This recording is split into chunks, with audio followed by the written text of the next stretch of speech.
Internet. It is I, Tim TK, host of my Silverline show on Tuesday. Just me today. Mackenzie Wortman may be able to join us later. We're not sure. We have some people recovering from the post-Halloween sickies. Quentin is still on vacation, so I am the person. There we go. Might be a quick one today. And we'll keep it going. This is the Silverline Show on Tuesday. I'm Tim TK, writer of Wolf Hunter and several pieces of short fiction, and your regular host of the Tuesday show. And we're talking about superheroes without superpowers. Do superheroes need to have powers? Normally at this point, I'd open it up to the hello. Normally at this point, I'd open it up to the panel. However, we don't have a panel. So we'll be getting into what I found on the internet, my own personal opinion on, reasons why I think personally superheroes do not need to have powers to be considered superheroes. And if the chatters have any of their own particular input, I'll also take that as well. So first I'll kind of get into what makes a superhero. I think it largely has more so to do with the circumstance that they act in and the quality of action that they perform. So not quality isn't like how good is it? Because exactly, yeah, I agree with that. I think powers aren't what defines them as well. But even if they don't necessarily have superpowers, they're performing actions of a quality that is better than the average person. Hello, Pops Van Zandt, how are you doing? So my initial thought this is goes to one of my favorites, which is Hawkeye. Does not have superpowers. Is not necessarily the most morally upstanding person. He's very okay with murder when the time calls for it. But he finds himself acting in super or rather extravagant circumstances and performs actions that are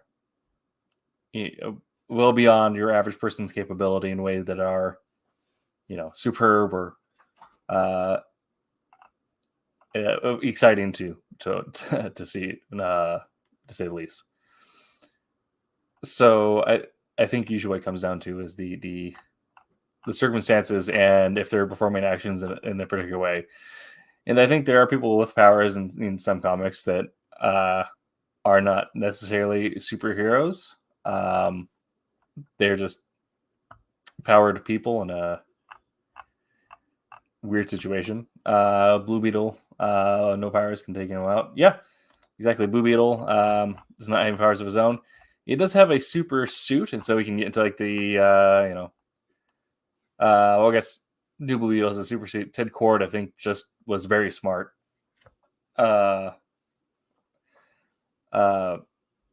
I guess not Robbie Reyes, that's Ghost Rider. But I'm forgetting the name of the current Blue Beetle. Yeah. But yeah, it's very smart. A lot of gadgets. Same thing with Iron Man. In that respect, they don't have their own powers. They do have a super suit, which you could argue, is a super suit considered a form of a power, or is it just wealth plus intellect equals suit?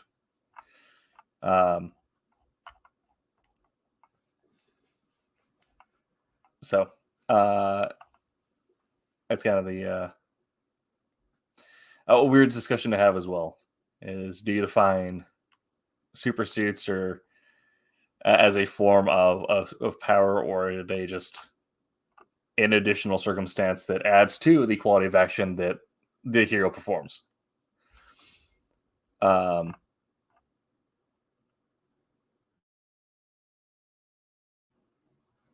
my internet is also having issues, so this should be an interesting show. This may be a 30-minute one. Um, exactly. Then I get to point, how far down to go down. Although, to be fair, Hawkeye's bow does not have repulsors and seeker missiles. um, I think there's even a gag in there that someone else picked up his bow and complained that it wasn't even a proper compound bow. But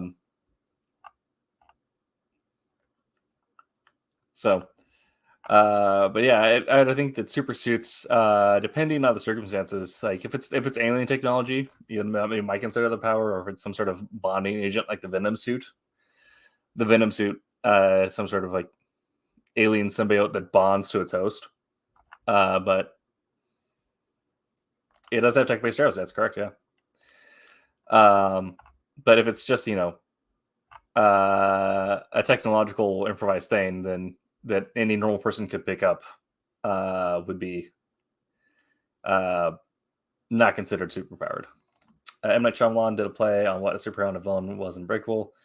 Then FRs. Yes. Yeah. That entire trilogy was interesting. I'm saying hi, so I'm sure you can talk about something in my work. Yes. Mackenzie might be joining us. However, she is currently working on something, so this might be a shorter show today. Yeah, I liked Unbreakable. It's very interesting. Is just what happens with people who think they are more than they are. I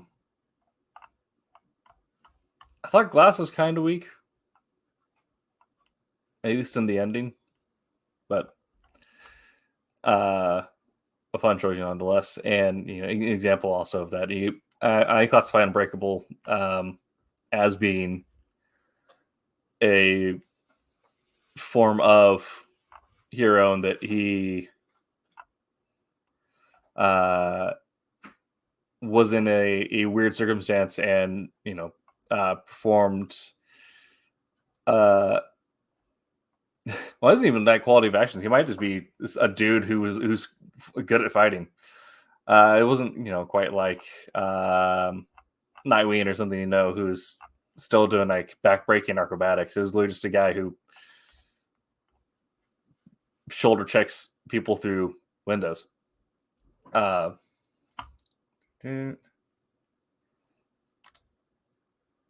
Yes. Was that? I think it might have been Marvel, because they're based out of New York. I believe Marvel did a 9/11 issue and that vein, and that was really good.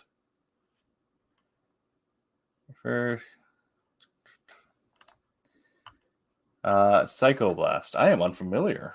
I mean, look them up. There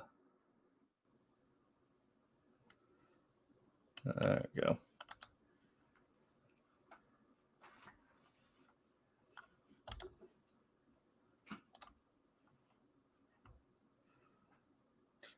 That's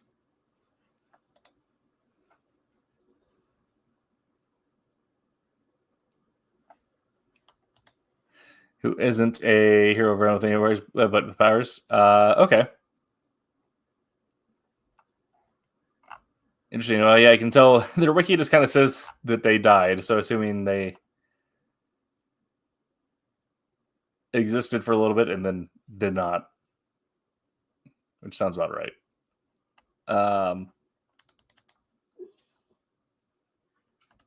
For that topic.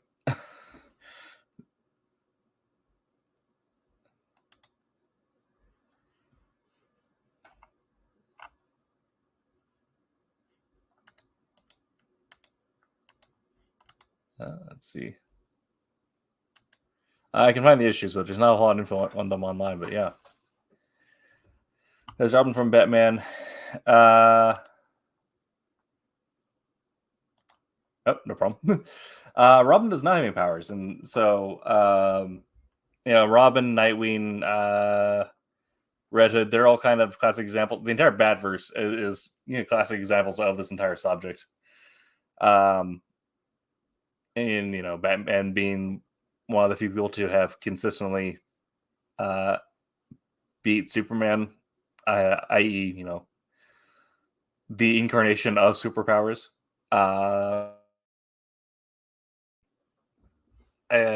Really is the case in point for superheroes not needing to have powers. Although Batman does have his own slew of neuroses, so maybe if you're neurotic enough, you develop your own form of superpowers. A similar vein of those characters, but on the other side of the big two, you have people like Daredevil, Elektra. If you want to, let me pull something else up here.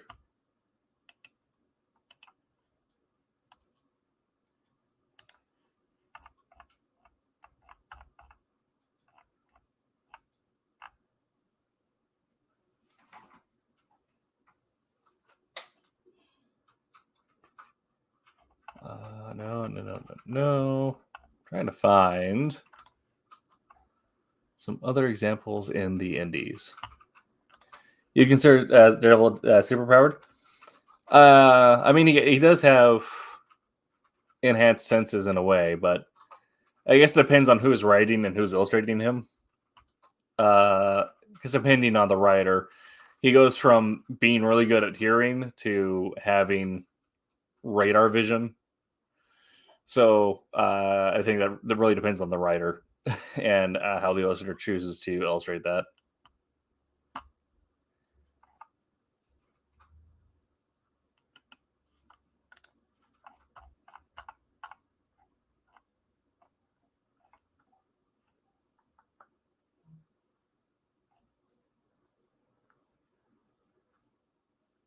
Okay, here's some other ones I was looking for. People like Sage, and Stephanie Brown. I don't think the Question has any powers, and the Question is one of my favorites just because he is a really weird dude, and now a really weird woman as well. Both very weird people. I love it. American Flag. I believe American Flag does not.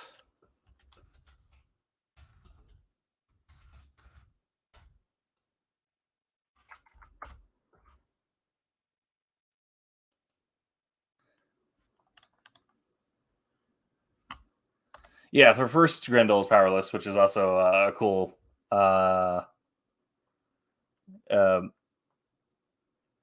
weird detective story, and makes me kind of sad that the Netflix show got canned. But hopes for future. Right. American Flag is not powered. It's just a weird science fiction story. Let's see. And then speaking of flags, well,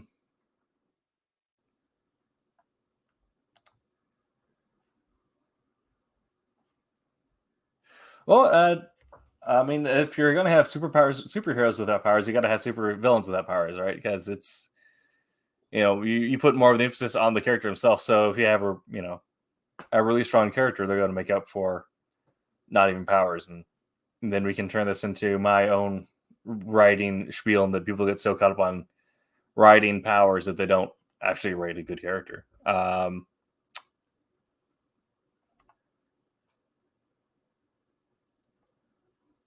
Yes. Okay. Depending on the timeline, on the Marvel side, Jack Flag is also powerless, but later on is given a super injection. But starting out, he is just a martial artist and athlete. Lex Luthor, exactly. A lot of the classic Batman gallery as well. Are people who just have very bad intentions and the money to follow through. Um,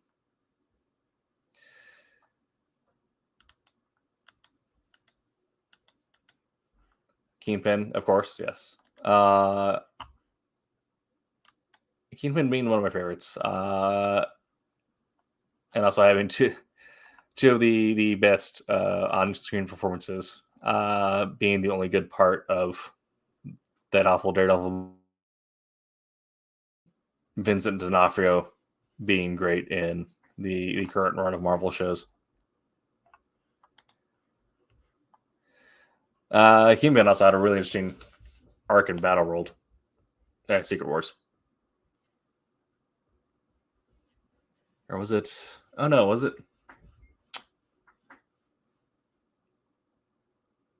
Oh man, now I'm blacking out. Was it that, or was it something else? I'm trying to remember. No, it's House of M. That's what I was thinking of, where they have essentially Shadow World, New York, and Kingpin kind of takes it over. Am I thinking about it right? I'm out of it. I hate when books or family add power. You need a hard set of powers. No plot needs more. Yes. Yeah. If you're going to be, yeah, when a character gets powers, that needs to make sense in some way.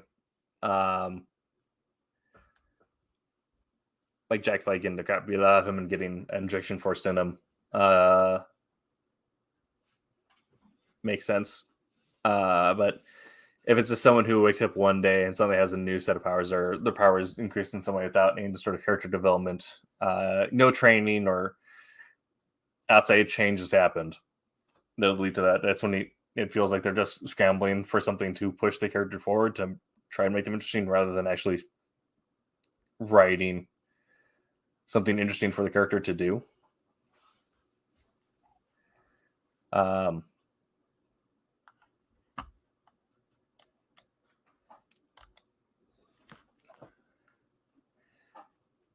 mean, it's weird talking about this, but I mean, people have had that complaint with Soups for forever.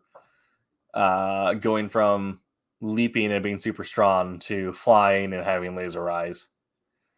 Eventually, they go back and retcon it and give him time training and all that to actually develop those powers. But that was the one of the ongoing complaints that my father has. He felt like they just gave Superman a new power every other writer.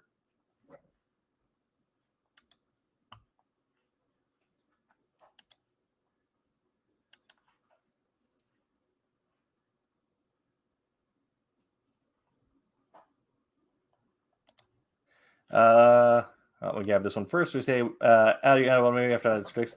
Yeah, adding one or two, like in natural development, like if someone has something that would, naturally lead into another power down the line, like again, brain blanking, but or if you have someone whose powers are all based around magic or relics, like you have a magic type character and you gave them new powers by having them go on storylines to gather relics that would give them additional powers. That makes sense. But if it is just a random wake up, you can do one as a gag and it actually ends up playing out well. But yeah, it does get ridiculous. Vijay Poison Ivy has powers due to her chemistry knowledge. She can concoct daily toxins. I think Poison Ivy also falls into that depends on the writer. Now she definitely feels like she has powers and that it's almost like telepathic control of plants, the amount of control she can offer. But if it's just, depending on the writer, if they specify that it's strong use of pheromones and toxins that it can cause vines to attract to different things or whatever. Yeah. But any more recently, it's definitely felt like she's just had full mental control of plants. I can see Spider-Man got super strength. Yeah, that was a little interesting, but I like when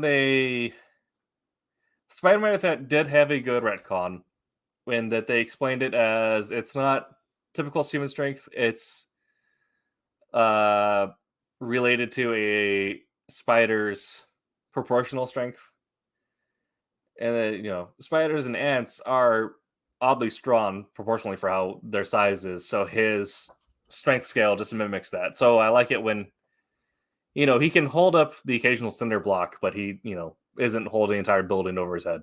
Um, uh,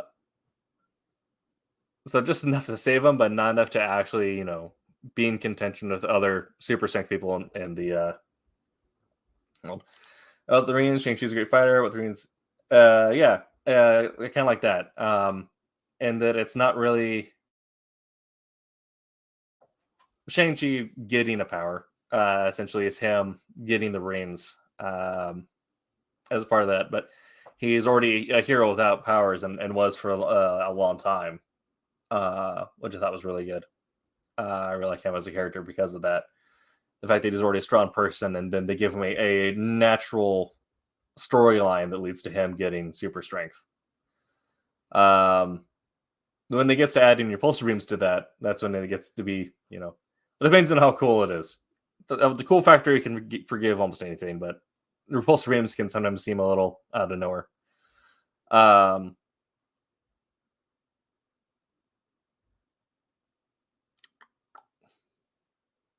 That's my train of thought. I was going somewhere else.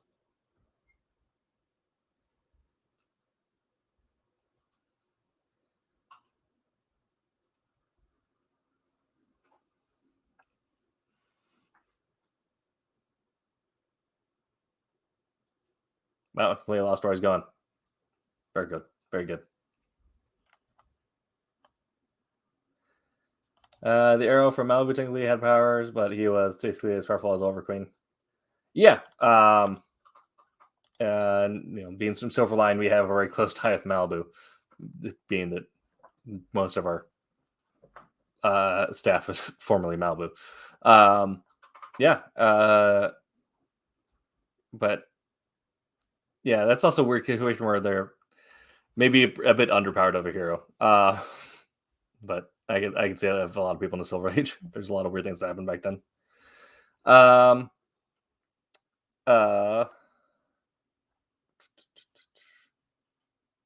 With Shang-Chi. Kind of going down that same line, you have people like on the DC side, Karate Kid, who's just a guy who knows karate, but he knows a lot of karate. Yeah. Yes, Roland Men, yeah. Was Thanos about us without the glove? I don't know. So yes, he was. So I'm the one person I know who has read and still reads the Eternals. Thanos is essentially, to break it down, he is what happens when a bad Eternal is born, and that's what the Titans were, was a weird mutation of things that they did not like. And honestly, if they perhaps pulled on some of those Titans and strings, they could have saved the Eternals movie by making it, interesting. But yeah, so if you can imagine the powers of a science-based demigod, that was Thanos before the glove. Able to exist in the cancer dimension without dying. Can 1v1 most people, including a few demigods. I think he killed Gilgamesh fairly recently. Are the Team ET superpowered or deformed? Deformed is a weird adjective to throw at them, but I guess technically it is a form of mutation, which is a type of deformation. But yeah,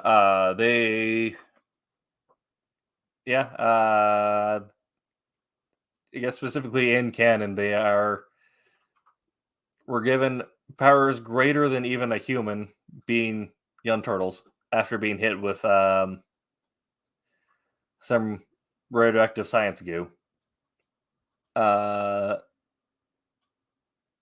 So I'd say they technically be superpowered in that it is, genetically baked into them, what makes them as powerful as they are.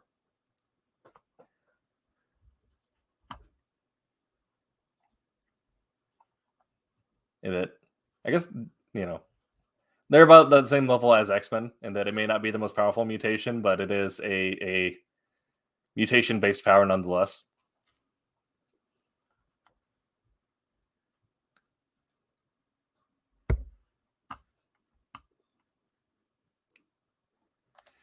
When in doubt, radioactive science go. Yeah. And if you're ever writing a comic and you don't know what to do to create a linchpin for why something is as strong as it is, radioactivity, unnamed science, or unobtainium. Just choose one of three, and there's your material. That's why it's strong.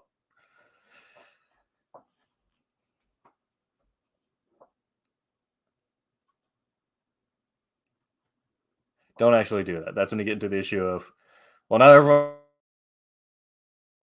unending levels of superpowered whatchamahoos. It's because it's all just scaling on top of each other. Unless you're perhaps writing the satire, and then go for the joke, swing for the fences, live your best life. Yeah, there you go. I did. Speaking of old hags, reminds me of Baba Yaga.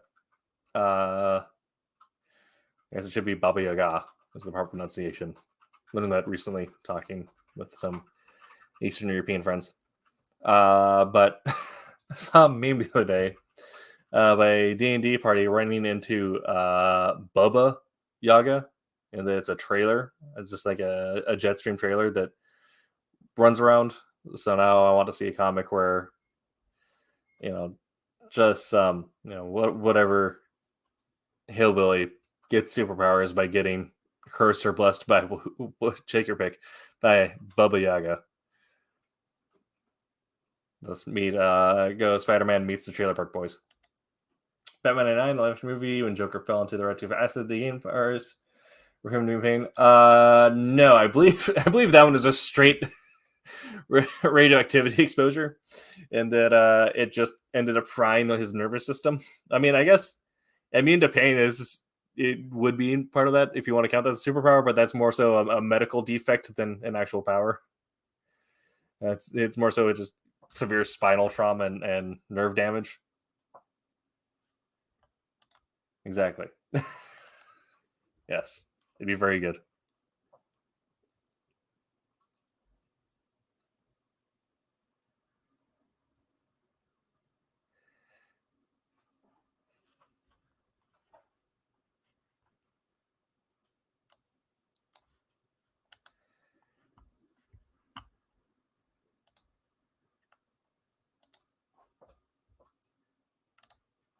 All right.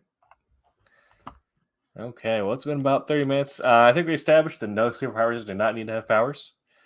Looks like Mackenzie will not be able to join us. So if you guys have any more examples of anything you want to go over or discuss, we can absolutely cover that. If not, we'll call this one short this week and be back next week, hopefully with a fully restored crew.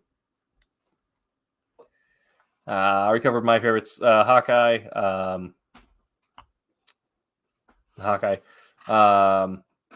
I did like the Green Arrow TV show, but he's still not one of my favorite non-superpowered heroes. I still like Jason Todd a bit more.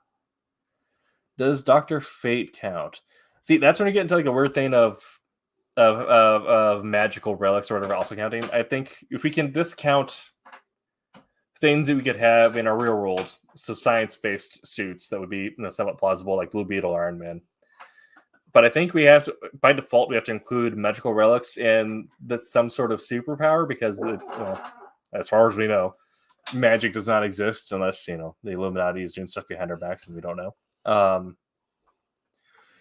But he does kind of a thing that he was not necessarily his power he's giving, but rather a power that was bestowed upon him, and the power itself is the hero that passes down. But I mean, you can also say the same thing for like Doctor Strange.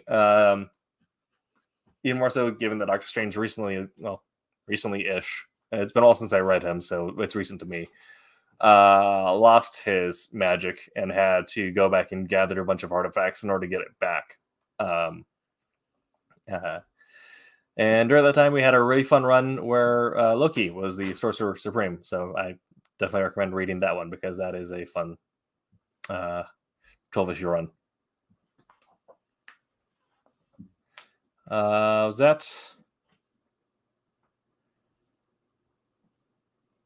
I can't remember the writer now.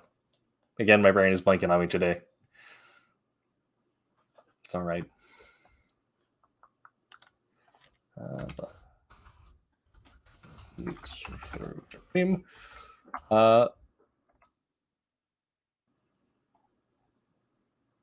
Donnie Katz. Katz?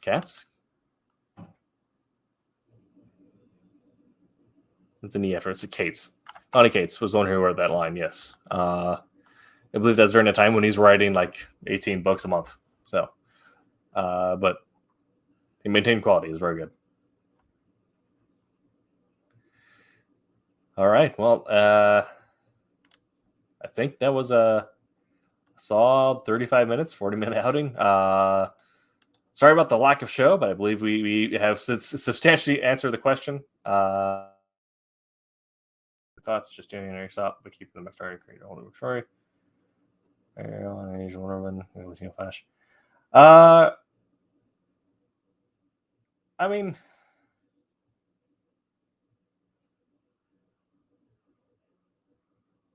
changing the backstory, I think, is usually always preferred because then you end up creating a character that is uniquely that representing that group. The Little Mermaid, it's traditionally German, so I think no one really cares because even the original Disney adaptation wasn't correct. If you want to get down to like the nitty gritty of it, but also it's a mermaid, so kind of who cares? Asian woman or Latina Flash. I mean, if they made new characters to fill those roles, or if they're just casting for screen because screen can be its own thing, I don't care. It's a fish who cares, exactly. Exactly. Yeah, I hope we can get the panel together next week. But yeah, my opinion on most things is they're fictional characters. I don't care. But also from my perspective, where most heroes have looked like me for most of my life. So yeah, but I don't need to see a mirror of me's all the time. I will say, really bad representation.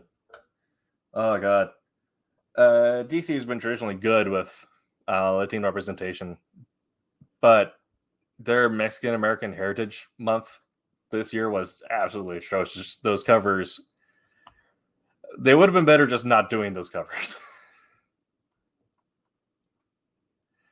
They essentially just boiled Mexican culture down to food, and that's it. Hey. All right, I'm going to end the show before we get into too much trouble. But yeah, we'll be back next week, hopefully with a full crew. Let me get our subject though, so we can have notes prepared. Where